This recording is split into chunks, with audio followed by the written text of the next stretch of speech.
Elang, coba cerita. Itu waktu jual donat itu kelas berapa? Jadi kenapa saya menjadi pedagang donat? Karena saya punya cita-cita. Saya ketika pengen nanti pas masuk kuliah, saya pengen menjadi seorang mahasiswa yang berstatus pengusaha.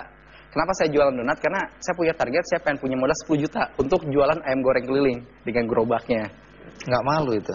Ya malu sih Pak, cuman saya yakin orang sukses itu adalah orang yang harus bisa mengalahkan rasa takut dan rasa malunya. Elang, menarik juga karena waktu kuliah ya, kuliah di IPB. IPB Pak. Elang lihat ada lampu-lampu yang mulai redup, mati-mati, terus kemudian Elang melihat ini peluang bisnis. Bagaimana ceritanya? Waktu itu saya sebenarnya terinspirasi sama kisahnya Aristotle Onassis Pak. Jadi dia kan awalnya pemuda miskin dari Yunani, terus dia pindah ke Amerika Latin.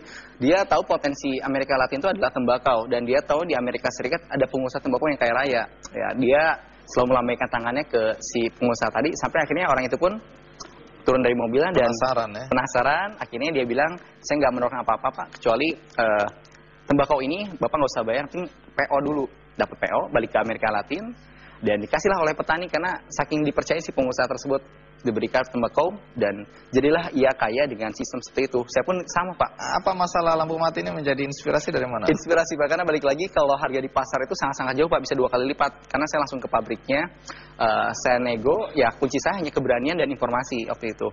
Saya datang ke supplier yang pabrik itu, saya tawarkan ke kampus dengan dapat PO gitu Pak. Ya, karena harganya di bawah itu, ya saya pun dapat PO. Saya datang ke pabrik, ya sekali drop bisa sampai dapat 15 juta Pak sekali perjalanan. Di kampus Anda bisniskan juga ya? Iya Pak, seperti itu.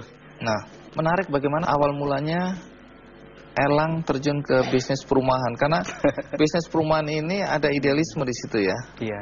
Awal mulanya mungkin ketika saya menyadari kenapa saya nggak pernah berkembang. Sedangkan waktu itu saya udah tingkat 2 Pak. Saya pikir waktu saya tinggal 2 tahun untuk membuat suatu karya gitu. Akhirnya ya, ternyata saya sadari satu hal. Bisa jadi saya kurang bersyukur kepada Allah. Bersyukurnya yang sebatas alhamdulillah di mulut aja, bukan pada kenyataannya. Akhirnya ya, waktu itu saya banyak mencari inspirasi, dan salah satunya ya, Allah tuh menunjukkan saya bisnis lain yaitu properti. Tapi bagaimana mungkin untuk sehari-hari aja pusing biaya kuliah, biaya lain, sedangkan properti kita tahu modalnya aja udah miliaran Pak. Trik saya untuk masuk ke bisnis properti, pertama saya cari tanah, dapat tanah yang memang deket kampus, bisa saya marketingkan, dan itu pun harganya nggak terlalu mahal. Waktu itu kurang lebih 1,6 sih mana Pak, 1,6 M untuk tanahnya aja itu. Tapi uang dari mana, masih tingkat 2. Iya, tingkat 2, umur berapa waktu itu? Waktu itu mungkin 20 tahun Pak. Sudah berani main MM-an ya? Sampai akhirnya ya waktu itu trik ini jadi contoh Pak. Saya ngambil kredit tanpa agunan waktu itu.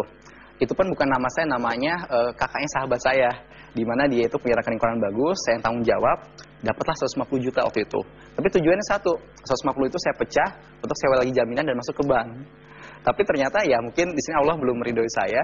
Seharusnya hari Kamis itu share dana sekian miliar, ternyata hari Selasanya orang punya jaminannya meninggal dunia. Jadi ya dampak dari itu mismanagement. Pertama, saya harus menanggung KTA kurang lebih 8.700.000 setiap bulannya selama 2 tahun Pak. Kedua, biaya jaminan saya berhadapan dengan preman-preman, berhadapan dengan banyak masalah-masalah seperti itu. Dan ketiga, saya berhadapan juga dengan kebutuhan hidup sehari-hari dan kebutuhan keluarga juga. Tapi itu tadi, mulailah saya banyak merenung, banyak taubat juga, takutnya banyak dosa dan lain. Mulailah Allah memberikan saya inspirasi lain, ya satu pintu tertutup tapi pintu lain terbuka. Mulailah saya jadi sales, alhamdulillah sukses. Mulai jadi kontraktor, tender bebas Pak, benar-benar bebas. Alhamdulillah dapat, bisa untuk menutupi KTA. Sampai akhirnya ada sahabat-sahabat saya 5 orang, dia patungan, ya